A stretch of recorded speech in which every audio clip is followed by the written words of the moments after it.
Through the years, what's it like transition from wearing a shoe this size and wrestling in it to putting on one that fits you now and wrestling?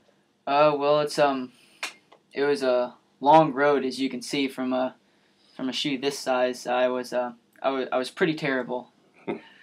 I was wallowing around, had no idea what I was doing, into transitioning to a shoe from this size, the first shoe I won state in, and it was a long road, a lot of ups and downs, wanting to quit and things like that, but I just had to stick with it, and I guess just as long as you stick with something, you can come out on top. What was the biggest transition going from high school wrestling into college wrestling, in your opinion? Oh, well, in my opinion, I think there's a couple of big factors that went into it. Was like it was a lot more intense and it was a lot more demanding than high school wrestling. In high school wrestling, you'd go to school, you'd have to get dropped off at school. You had no choice, and practice was directly after school, and you had to go. If you skipped, coach would know you're at school, and he'd get on your case. I go to college, I have a lot more freedom. If I don't wake up for a class, I can just go to practice, or if I feel sick, I don't go to practice, which I never did, but that's the choice you have. In high school, it's right there. And also having to keep up with my grades with that much freedom. After high school, I'd come straight home, have to get my homework done, go to bed, couldn't do anything. In college, I could go out, do whatever I wanted. I could stay up as late as I wanted. And the biggest thing from high school to college was all those things and a little mixture of themselves. What was it like coming to college as an athlete?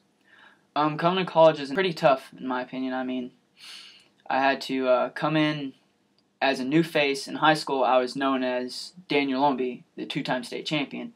I come in college, and I'm just another face in the crowd. No one knows who I am. No one knows my name, and that was really tough for me because psychologically, I wanted people to know who I was. I wanted to walk down campus, and people look at me knowing me, but coming here, I felt like I wasn't even an athlete. I would walk around campus and look around. No one would pay attention to me, and it was really tough actually having to go from a lot of attention to no attention at all.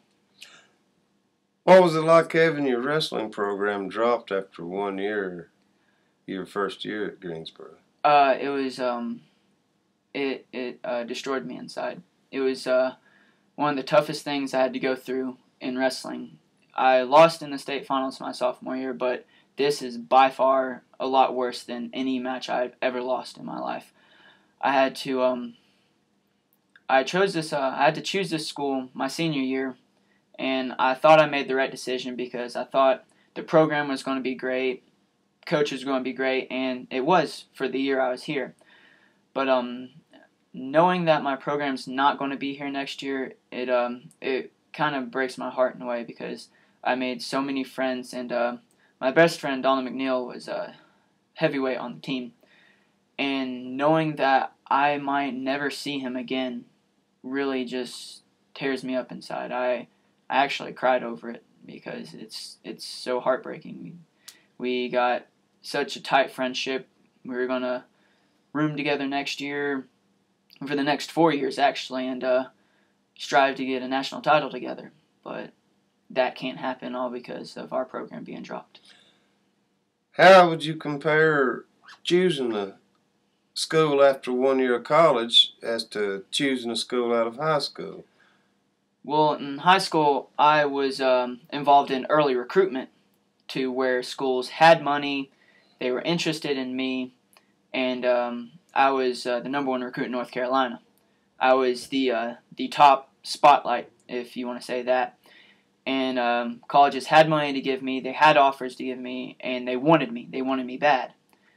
And it was one of the toughest decisions I have to make because I had to choose what school I wanted to go to for education, what school I wanted to go to that would make me a national champion, and what school I wanted to go to for the environment of the people at the school. I mean, I liked Greensboro, but I was also choosing Appalachian, which now I am going to Appalachian this upcoming year.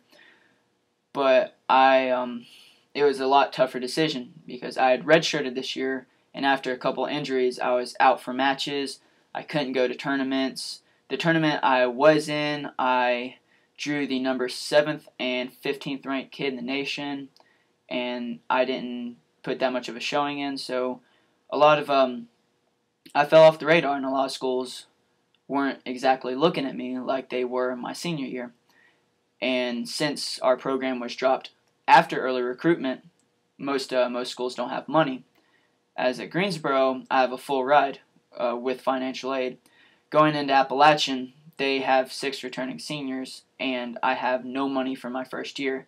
So that was a really tough decision to where I wanted to go. I could have went to Spartanburg Methodist College in South Carolina or University of North Carolina at Pembroke, which they were both offering me good amounts of money. Pembroke would have paid for it all, and Spartanburg Methodist would have got a lot of the money in there. But I didn't want to drop from D1 to D2 or JUCO, and so I had to make a decision. Did I want to pay to give up my chance to have a full ride to stay in Division I and earn myself money again, or did I just want to take the easy route out, go Division II or JUCO and be a national champion there?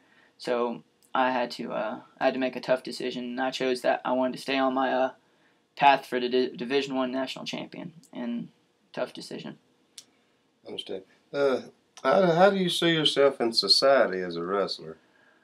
Another face in the crowd, really.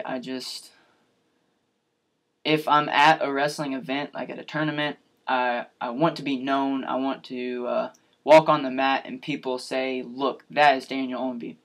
What a great wrestler he is." But while I'm walking down the streets, I want to be known, but I don't want to be known as a showboater. The me and the I have a really big part in this. My I wants me to be spontaneous, wants me to shout my name at the mountaintop, wants me to say, "Look at me, I'm a 2-time state champion." But my me is telling me that that's not socially acceptable, that you can't do that. You can't go around and say, "Look at me, I'm better than you are." So as in society, I see myself as just another face in the crowd. I try to just stay under the radar. I want to be known, but I don't want to be known. It's just a mixture of emotional feelings and insecurity. Where do you see your future in wrestling? I see my future in wrestling at Appalachian, and hopefully past that. My future is I want to become an NCAA Division I national champion, and also I want to make a run at the Olympic ladder.